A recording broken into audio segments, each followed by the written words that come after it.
Hello there, thanks for joining us on CoreTV News at 4. I'm Nifemi Oguntoye.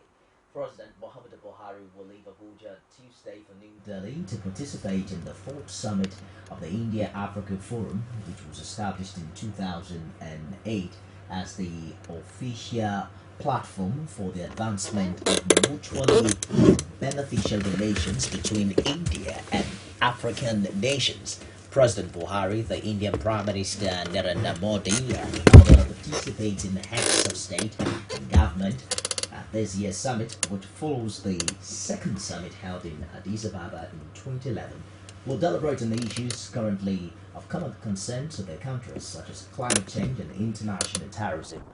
They are also expected to discuss additional measures aimed at boosting joint collaboration to accelerate the pace of socio-economic development in Africa and India, as well as further cooperation for the alleviation of poverty and the eradication of hunger, disease, and illiteracy. The Rivers State Governorship Election Tribunal sitting in Abuja has nullified the election of Governor Nyesom Wike. The Justice Sulaiman Ambrosar-led tribunal also ordered fresh governorship election in the state. Abiola Oluwole has more from the tribunal.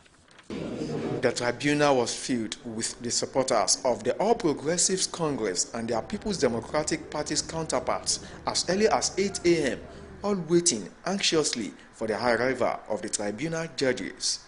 And as soon as they arrived at 10 a.m. kick, the day's proceedings began. For about 2.5 hours, Justice Sulaiman Ambrosar read the judgment, which titled in favor of the APC. In nullifying the April 11 governorship election in the state, the tribunal held that it was characterized with violence and intimidation of voters. The tribunal added that its conduct contravenes the Electoral Act and the witnesses brought by the PDP failed to prove their case beyond reasonable doubt, while the counsel to the petitioner described the ruling as a welcome development. That of the PDP is insisting on filing an appeal. Another election to be conducted. The election that brought him in has been invalidated. Yes. And you know that this is the first year in the judicial ladder. We have instructions because this judgment has raised several issues that must be tested on appeal. We still have the court for appeal, we still have the Supreme Court. And we will all remember that even the Supreme Court has fixed Tuesday next week to deliver judgment on the jurisdiction of this same tribunal. The ruling was greeted with jubilation from the APC supporters in the vicinity of the tribunal venue. My reaction is, praise the Lord! Praise the Lord! Our supporters of the APC and the governorship candidates of the party in the 2015 governorship election in Rivers continue to jubilate over the judgment of the tribunal. The PDP are proud to take the case to the appellate court. The outcome of which Nigerians are waiting to hear. Abiola Oluwole, CoreTV News, Abuja. Meanwhile, the People's Democratic Party and Governor Nyesom Wike of Rivers State have launched tirades on the judiciary moments after the state governorship election petition tribunal sacked him as Rivers State governor. The tribunal had said the election that brought the governor to power was characterized by malpractices and not held in substantial compliance with the electoral laws. The party has declared that the judgment cannot stand, while Wike branded it as a gang-up against the people of Rivers State.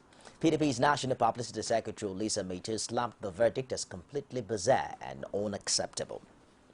The leadership of the House of Representatives has debunked claims that the appointment of chairman and the deputies of committees was in favor of allies of Speaker Yakubu Dogara. Chairman House Committee on Media and Public Affairs Abdul Razak Namdas insisted in a statement that the appointment followed due procedures. He added that the distribution was fair to all parties and sections of the country. The House spokesman noted that although the two major parties have nearly the same number of committee chairmen, the All Progressives Congress has 54 deputy chairmen against 38 for the People's Democratic Party and the others. Namdes further maintained that the leadership of the House runs an all-inclusive administration where all Nigerians are expected to have a sense of belonging. The Chief of Army Staff General Tukur Buratai has set up a board of inquiry to investigate alleged involvement of officers and soldiers in partisan politics, especially during the April 11 elections. Buratai disclosed this on Saturday when he met with officers of the 1 Division of the Nigerian Army in Kaduna State, northwest Nigeria. He said the board would investigate the alleged unprofessional and unethical conduct of some army personnel during and after elections, especially their relationships with the political class. The Lieutenant General explained that the essence of the probe is to prevent future unprofessional conduct by officers and men in the performance of the constitutional roles, stating that any officer found wanting in such unprofessional act would be punished according to military laws and ethics. Buratai also stressed the need for them to collaborate with other security agencies in the fight against insurgency and other related crimes across the country.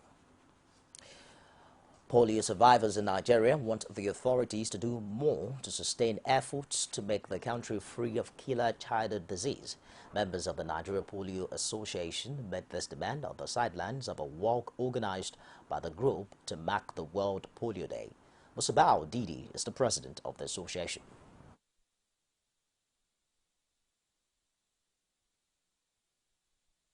The team behind this is for us to create awareness about the polio in the world, because today is tomorrow is the World Polio Day. Today is 24th, which is World Polio Day, and we believe in Nigeria we are wanting to celebrate this because we have been delisted, among the polio endemic country, and as well as Nigeria today is almost 15 months without polio in this country, which has never been in existence before.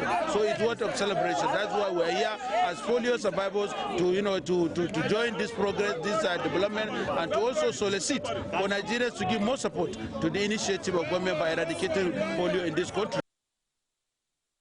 We'll take a break now, and I'll be back with more stories. Stay with us. Some pundits believe that as long as the political system is driven by selected few, corruption may be difficult to fight. You should be careful about what you say. I am not the only politician. Even if I've wronged anyone, it is time to forgive me. Political Arena every Sunday at 9:15 p.m. and a repeat broadcast every Tuesday at 1:30 p.m.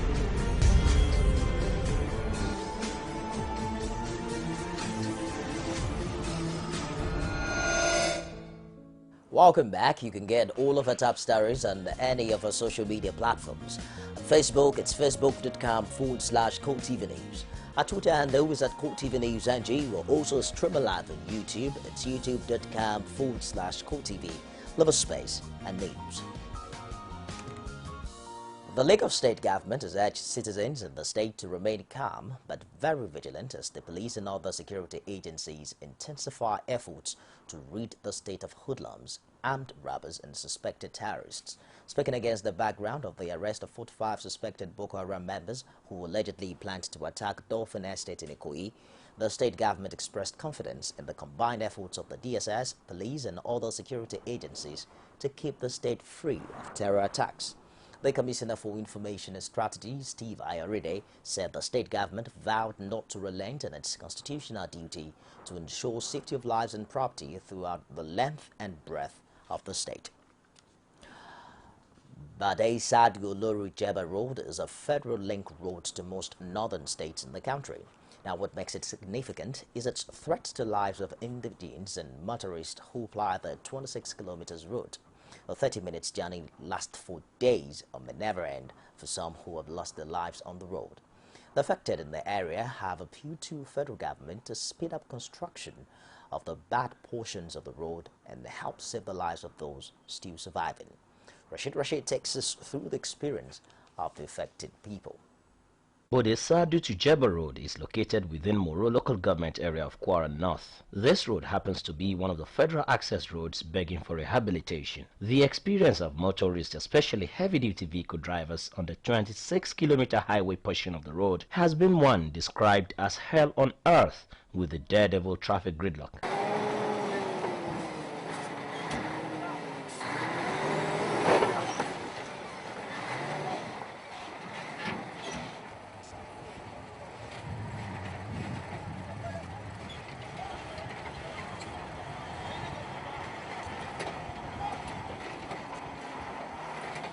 Vehicles take turns to maneuver the bad portion of the road to avoid a fall, like some unlucky motorist who fell victim of a great fall by the roadside. Narrating his ordeal on the road in question, this driver says he has spent 4 days on the road on an occasion when he got stuck due to the bad road. I'll be here some Monday, so Sunday now. But now we don't do here now, no way, no going, no coming. So we don't know what to do now. Maybe people can try to tell Oga Buhari she help us for this road. But we don't tire. Despite the huge risk involved, some of these drivers scooped fuel from one of the fallen truck carrying fuel to one of the northern states. On what has been the effects of bad roads to the economy, the Secretary of Jeba Council of Indigenes laments that most of the citizens find it difficult traveling home, as some of the programs and activities of the community has been either cancelled or postponed due to the hindrance posed on traveling. Honestly, it is very disastrous, sir. If you see, I am coming all the way from Ilorin with a commercial car. On getting to Bodesadu, I have to get down and take my bike and call for bike. Honestly, from Bodesadu to Jeba, it takes me 7 hours. You can imagine where we normally fly just for 30 minutes. I am coming from Ilorin, get to Bodesadu. I found it very difficult to pass. The Deputy Speaker of Kwara State House of Assembly, who is an indigene of Jeba, explained that several letters have been written to appropriate authorities on the deplorable condition of the road with no response. He, however, made a plea to President Muhammadu Buhari to effect the quick repair of the road. People are dying. People were delayed on that road. Many things are happening on that road. Killing of people. Markets are paralyzed. Trailer on the road for many days. So I'm now seeing this opportunity to appeal to the president to please come to our rescue. This road is not for only people in Kwara here. It's for all the people are passing this road every day. It's a million. While the drivers claimed to have been losing economically, the indigents lament loss of lives of their loved ones while plying the road and called for an urgent intervention to prevent further loss. Rashid, CoreTV News, Jeba, Kwara State. The Niger state government has announced plans to procure safety gadgets for all public buildings in all local government areas of the state. The secretary to the state government, Shehu Danyaya, while speaking on Saturday at a meeting in Mina, the state capital, said the plan would reduce fire outbreaks in the state. He also said the state government would commence training of officers who will man the equipment. Danyaya further disclosed that this would ensure that fire disasters are avoided in the future and the state will have less cases of fire outbreaks. Following the successful containment of the Ebola scourge in Nigeria, a book chronicling how the Lagos state government eradicated the epidemic has been distributed to the public. At the forum in Lagos, the former state governor, Babatunde Raji Fashola's days, the teamwork and information dissemination they say are key to putting the Ebola scourge at bay permanently. Correspondent Neto Levere has details in this report presented from our studios. The World Health Organization, WHO, describes Ebola as a viral illness with symptoms like sudden fever, diarrhea, muscle pain, and a sore throat. It affects humans through close contacts with infected animals, human to human through infected blood, body fluids, or organs. The dreaded disease was brought into Nigeria last year by Liberian Patrick Sawyer, who flew to Nigeria to attend the conference. And in trying to combat the disease and restrict others from contracting it, the patients and the dutiful Dr. Stella Adadevo lost their lives. The WHO, in what has been described as a peculiar success story, declared Nigeria an Ebola-free nation, urging other countries faced with the challenge of containing the pandemic to learn from Nigeria's experience. The former governor of Lagos State says combating the virus was achieved through concerted efforts. That was a great team effort. It was a great national effort.